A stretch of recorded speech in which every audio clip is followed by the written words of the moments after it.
O que é contratar um serviço de telecom? Pensando em telecom ou em qualquer outro cenário, é você pagar para utilizar alguma coisa. Contratar algo nada mais é do que isso. Você vai pagar alguma coisa, ou seja, gastar um dinheiro para poder ter algum serviço. De telecom, existe, no meu ponto de vista, três serviços principais, vamos dizer assim, que você vai precisar adquirir numa empresa.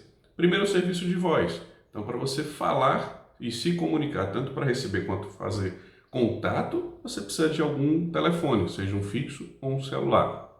Então, você precisa desse serviço de voz. Outro serviço é o de internet, é o de dados, seja internet móvel, internet fixa, a banda larga. Você precisa desse tipo de serviço para se comunicar, seja no escritório da empresa, ou home office, ou diversas outras formas que existem de meio remoto de você trabalhar. Então você tem voz e dados. Em alguns cenários você também tem serviços, ou seja, você contratar um serviço para utilizar um desses dois.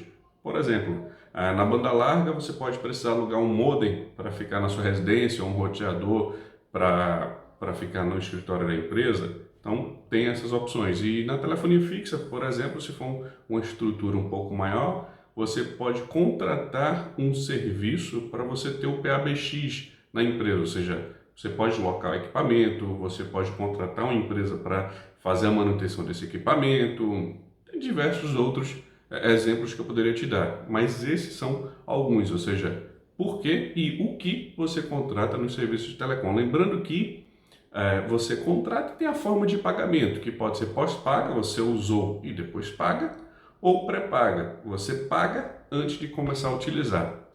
Na telefonia móvel você tem a opção de controle, que é um misto dos dois, mas que a forma de pagamento em si é como se fosse o pré-pago, você paga antes de fazer a utilização. Nesse vídeo, o que eu vou te passar são alguns pontos sobre contratação de serviços, ou seja, antes de você fazer o processo ou você fazendo o processo, o que é que você tem que ter ciência para fazer, tá? Então eu vou te passar formas de contratar um serviço, maneiras de fazer a contratação, alguns direitos, pensando que você tem alguns direitos antes da contratação e até durante a contratação. Então esses são os dois cenários.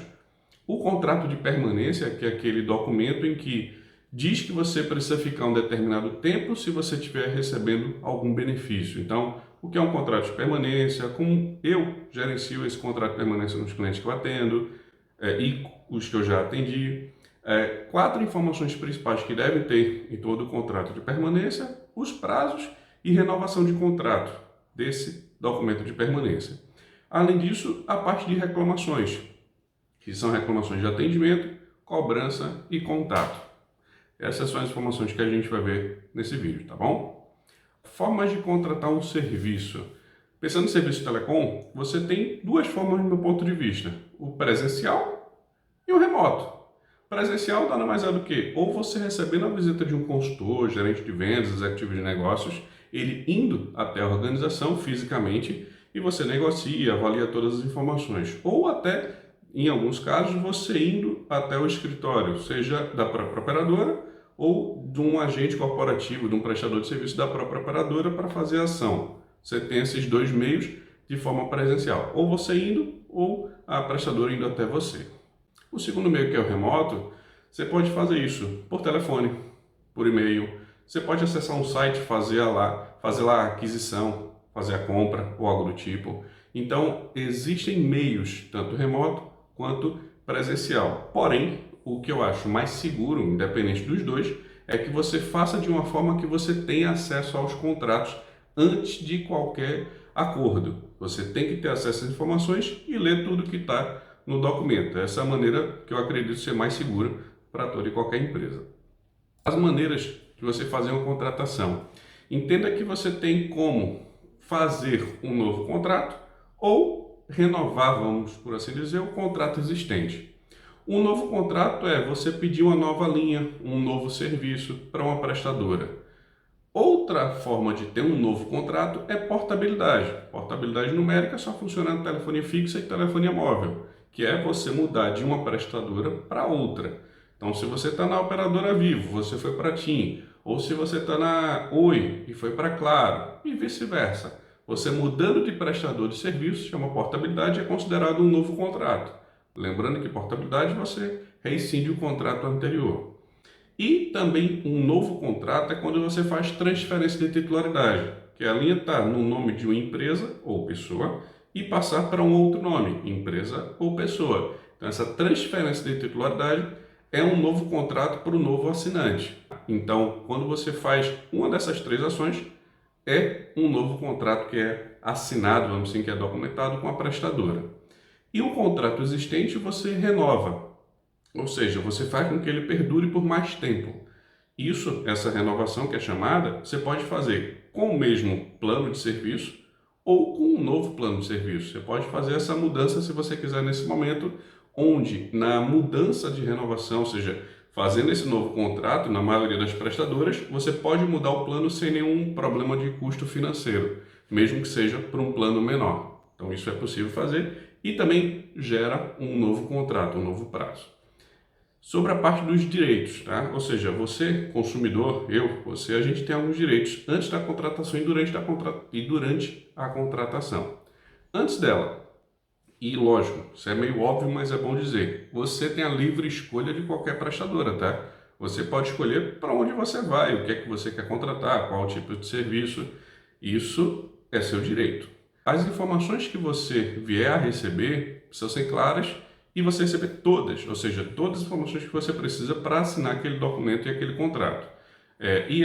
As informações devem ter um sumário, é um documento que você deve receber com todas as informações, além dos documentos de contrato. Você precisa ter prévio conhecimento, lógico, a tudo isso e não ser obrigado ou induzido a assinar nenhum documento.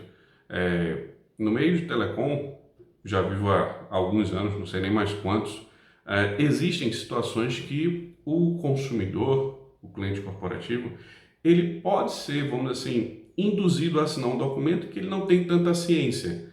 Isso já aconteceu diversas vezes, deve acontecer ainda, infelizmente, porque existem pessoas que não leem todo o contrato, não veem todas as informações. Então, você, gestor de telecom, que está cuidando dessa parte da empresa, você precisa ter cuidado com isso e orientar da melhor forma possível todos os gestores, diretores e todo mundo, porque é um negócio da empresa e pode acontecer situações em que, por um erro de contratação, gerar um grande problema para a empresa.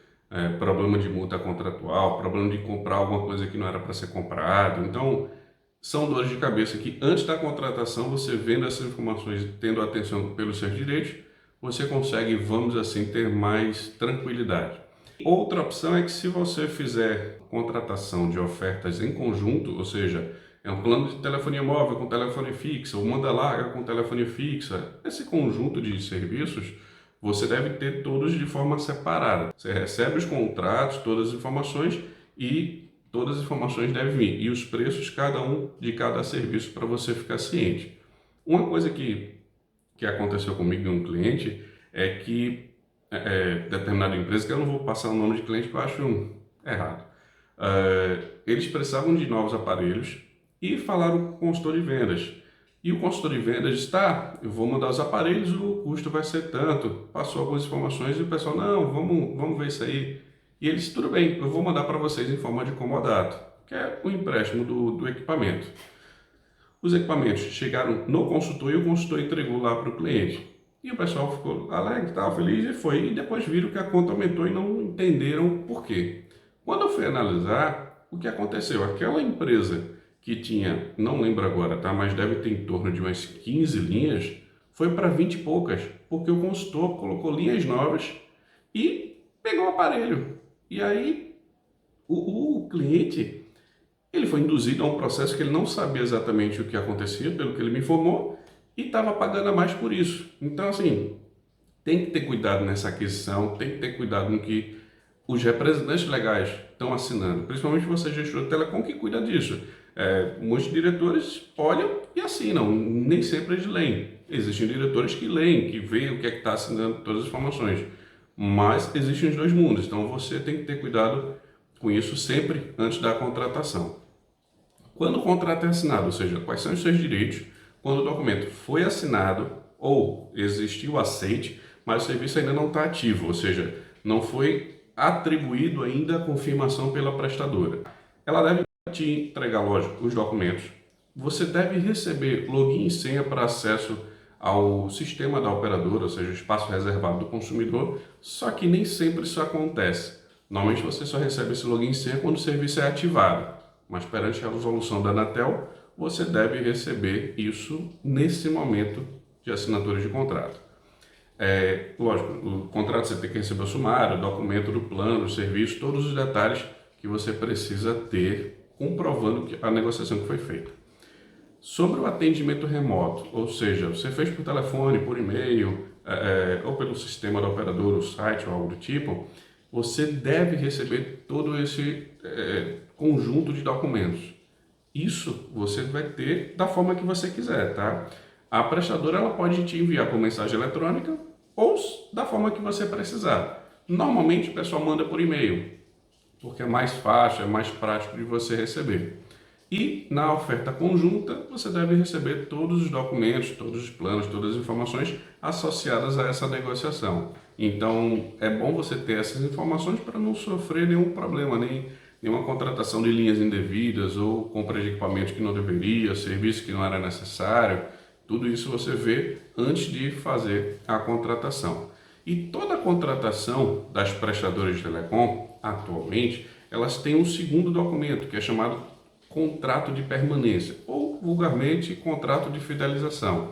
Esse contrato nada mais é do que a prestadora te dá algum benefício e em troca ela quer que você fique na prestadora durante algum tempo. Então esse é o contrato de permanência, tá? Como sendo uma troca. Você fica com a gente mais tempo e em compensação te dá um preço mais barato. Normalmente é isso. E esse documento ele é vinculado ao contrato que você assinou de prestação de serviço, mas são documentos separados. Esse documento, que é o contrato de permanência, ele é regido, ou seja, ele é direcionado pelo Código de Defesa do Consumidor, o CDC. Então, as regras que existem no Código de Defesa do Consumidor devem seguir nesse contrato de permanência. E a prestadora pode exigir que você permaneça vinculado por esse motivo, tá? Se ela não te dá benefício, lógico que você não precisa ficar vinculado, mas atualmente até os preços que são praticados pelas operadoras já passa para o consumidor dentro desse prazo de fidelização. Ou seja, você vê um preço de mercado, mas ali já está embutido esse contrato com o prazo de permanência.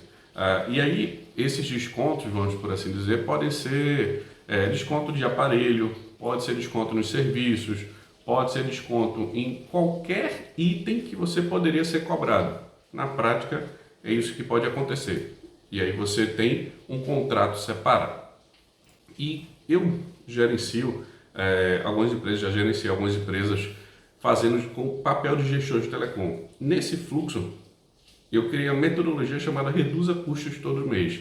Eu economizei já milhões de reais em clientes com redução de custos, com auditoria, com a gestão em si. Então, existem várias formas de você fazer e economizar valor financeiro.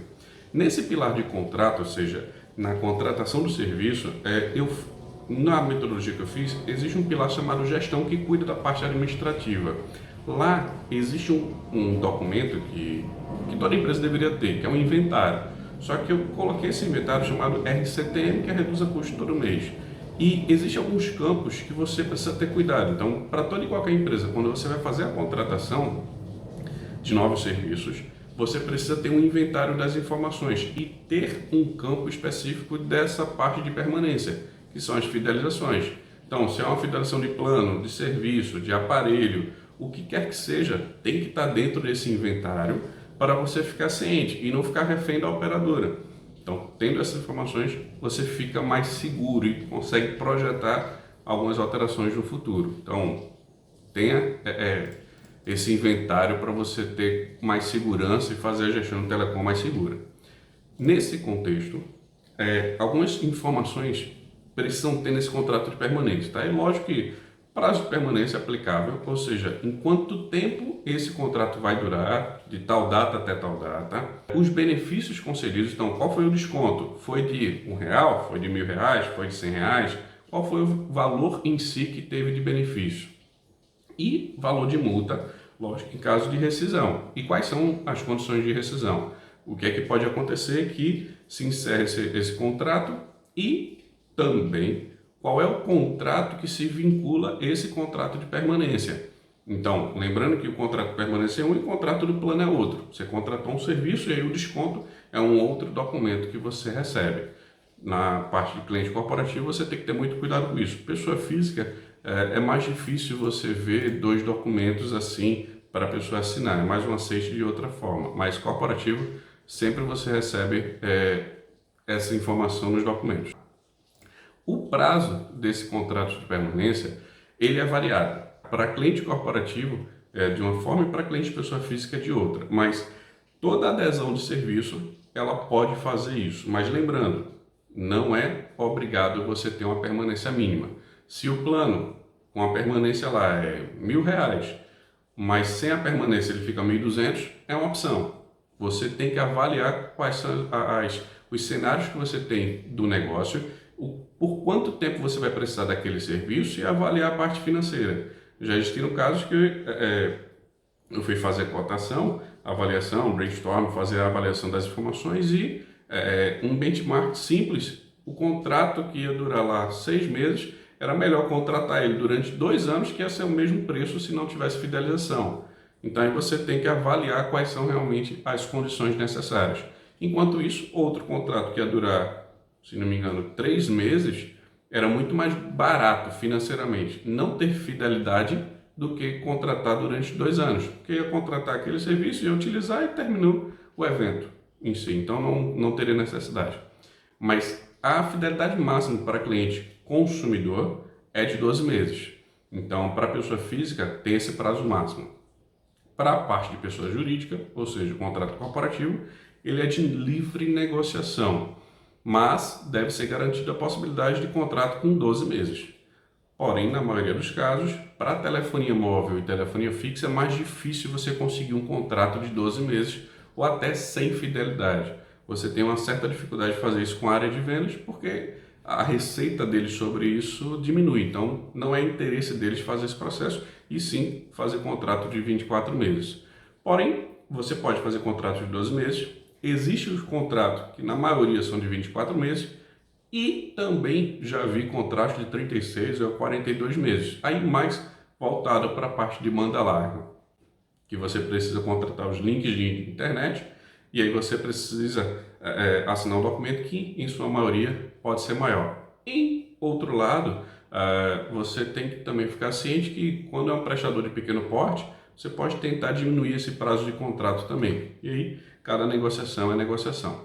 Lembrando que todo documento, todo contrato, ele deve ser assinado pelo representante legal. E a prestadora deve ter esse arquivo guardado, ou seja, guarnecido, todo o documento da sua contratação, durante a prestação de serviço. Isso é direito seu.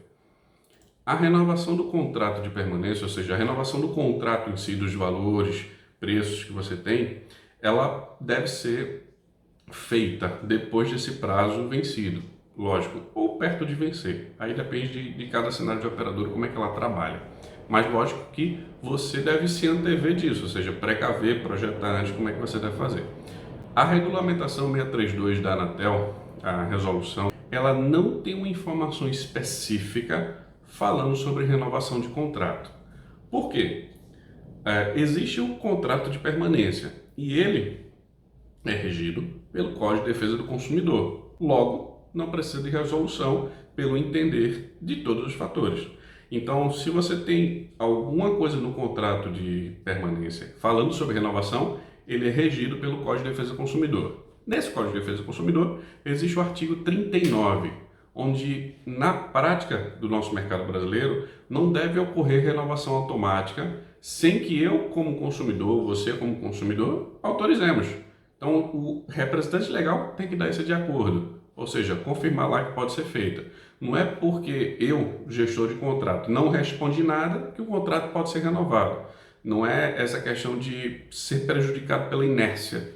A gente não respondeu, por causa disso vai ser renovado. Não é assim que funciona nas nossas leis brasileiras, graças a Deus, senão ia ser problema. Mas mesmo assim ainda tem muito cliente que tem problema, tá?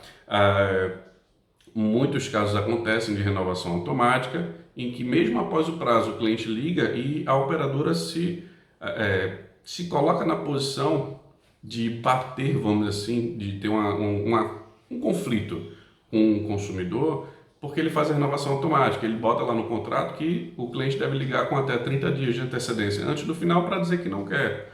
Só que eu já liguei uma vez e disse que eu não queria. E a atendente disse, tá, não tem o que fazer, você vai cancelar o contrato? Eu disse, não, eu só não quero renovar.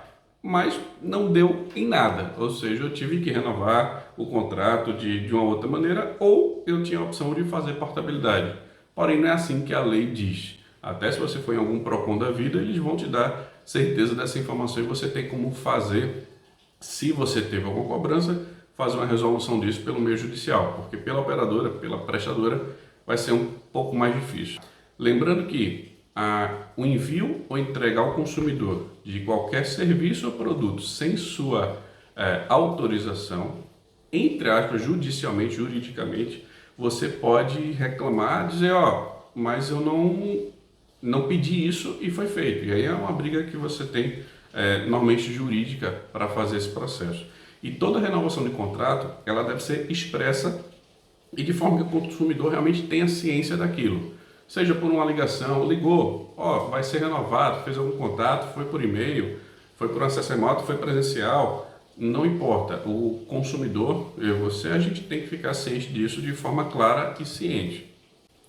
Eu, quando faço a renovação dos contratos dos clientes, no caso, a minha visão de como fazer isso é no pilar negociação da metodologia Reduza Custo todo mês. Lá, eu entendo que existem duas formas de você fazer a renegociação de contratos, com as grandes prestadoras e com os pequenos prestadores. Com as grandes, você vai ter muita dificuldade se você pensar em mudar o prazo de permanência, porque a ideia deles é só contrato de 24 meses na telefonia móvel, na telefonia fixa varia e na banda larga normalmente é de 24 para 36 meses. Então você tem maior dificuldade em negociar esse prazo, dependendo de cada prestador, lógico, e de cada situação. Como é que está o cenário das linhas, a quantidade de linhas ou serviços que você tem com aquele prestador, isso é avaliado, mas é mais difícil esse processo. Nas prestadoras de pequeno porte, você tem mais poder de negociação. Você pode conseguir contratos de 12 meses. Contratos sem fidelização eu acho mais difícil, porque você vai pagar mais caro. Mas 12 meses você consegue melhor e coloca a renovação em forma de aditivo, ou que essa renegociação aconteça, essa renovação de contrato, através de um novo contrato. Acabou aquele, se encerra o serviço e faz um novo. Então veja as possibilidades que você tem para contratos com prestadores de porte maior, que são os operadores mais nacionais, e prestadores de pequeno porte, que são aqueles mais na cidade, no estado e até em algumas regiões do Brasil. Eles atendem de grande porte, vamos dizer assim, muitos clientes, porém ainda não, as regras são mais fáceis de você negociar. Dessa forma você entende quais são as duas formas e como eu faço meus clientes. Cada conta em si eu analiso de forma diferente para cada prestador, qual o tipo de serviço e qual a prestadora. E aí você pega essas informações e renova o contrato da maneira mais adequada e que seja, lógico, o melhor para a sua empresa, né? Para o seu negócio. Não adianta ser melhor para a operadora, você tem que realmente reduzir custos, melhorar o serviço, melhorar a gestão e o mais adequado é você fazer isso ajustando todos os pontos e vendo quem é cada empresa no cenário. Na parte de reclamações, ou seja, a gente vê essa parte de contratações de serviços, os direitos, o contrato de permanência, o contrato normal do serviço que você contratou, a telefonia móvel fixa ou banda larga, e tudo isso pode existir problemas, dificuldades, coisas que aconteceram que não deveriam ou que tiveram alguns atritos. Nesse cenário, no atendimento a gente pode ter fornecimento de informações divergentes, incompletas ou omissas. E algumas vezes, o consultor de vendas não passa as informações adequadas, ou o atendimento não passou todos os dados. Você pode também ter um longo tempo de espera para ter o atendimento presencial.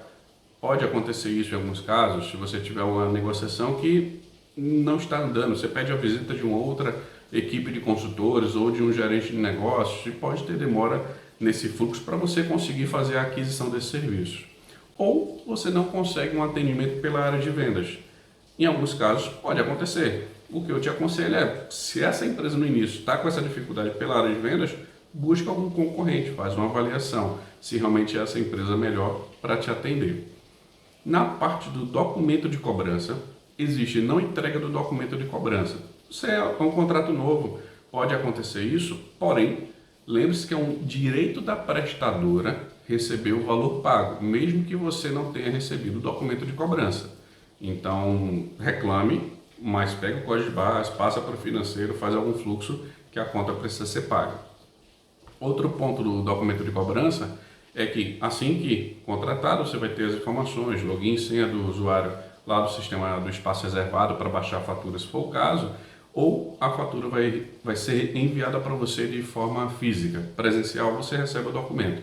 E ele pode não vir detalhado, então você pode reclamar sobre isso e pedir que venha detalhado pela prestadora. Outro ponto que aí, dependendo de uma nova prestadora, é que é mais fácil você ver esse tipo de problema, que é a dificuldade de entender a conta, de entender o documento de cobrança. E aí, existem pontos obrigatórios dos documentos de cobrança, mas em si, você vai ver lá as informações resumidas, você pode dar uma olhada e ligar para o atendimento para tirar a dúvida, mas a operadora vai ser difícil ela mudar o formato dela. Existe um formato único de todas as prestadoras que é chamado FEBRABAN, que é a Federação dos Bancos, onde para a parte financeira ele tem apenas um padrão. Todas as operadoras e prestadoras de serviço devem fazer esse tipo de documento, porém é mais difícil de você entender no meu ponto de vista. Então a fatura normal é você entender como é que ela funciona e quais são os campos principais que você deve observar para entender o documento que você recebeu. Outro ponto que aí sim são reclamações de cobrança em si voltadas ao contrato e ao que você acordou são valores em desacordo com o que foi contratado, ou serviço ou produto ou plano não contratado e está lá no documento, serviços adicionais não contratados, valores ou taxas que não foram informadas. Por exemplo, tem lá um seguro do celular, seguro de alguma coisa que você não contratou e aí você contesta para ser retirado, cobrança de internet não contratada, ligações, serviços e até aluguel de equipamento de forma indevida. Então, tudo que vier diferente do seu contrato, do que você assinou, do contrato de permanência, todos os valores, você deve reclamar. Não tenha dúvida disso, que chegou a primeira fatura, faça esse processo, porque você vai ter mais tranquilidade no futuro, caso a prestadora venha dizer, não, você recebeu e você aceitou, você não falou nada, por mais que você tenha até 3 anos para fazer a contestação de qualquer documento de cobrança, mas é bom você fazer isso logo no início. E sobre contrato, existem as condições contratuais que podem ser alteradas, porém elas devem ser avisadas para você, existe o Código de Defesa do Consumidor também para te proteger, porém a operadora pode fazer isso e você precisa reclamar se tem alguma coisa diferente. Lógico, outro ponto que eu acho que você não deve isso não deveria nem ser reclamado, porque você não deveria nem assinar o contrato, que é não receber o contrato de prestação de serviço. Você fez o aceite, mas ninguém te mandou o documento. Então não aceita aquele serviço, aquela prestação de serviço que o pessoal vem instalar, ou você vai receber algum equipamento ou algum chip e não aceita.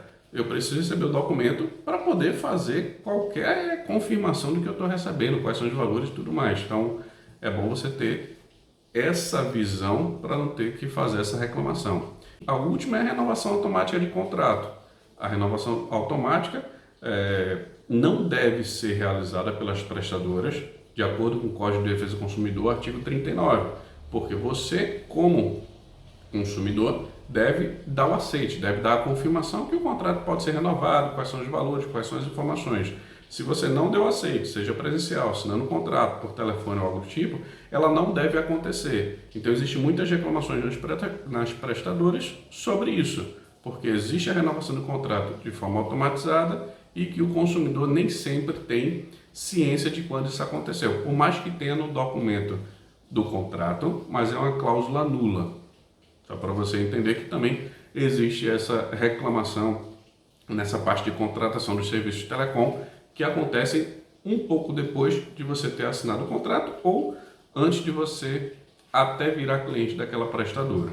Se você tem alguma história que envolva isso, ou seja, algo de direito de consumidor na contratação, contrato de permanência ou dessas reclamações, manda aqui teu comentário. Esse vídeo ele é postado no YouTube, então manda aí as informações. Se eu puder te ajudar de alguma forma, estou à disposição, tá bom? Abraço, fui!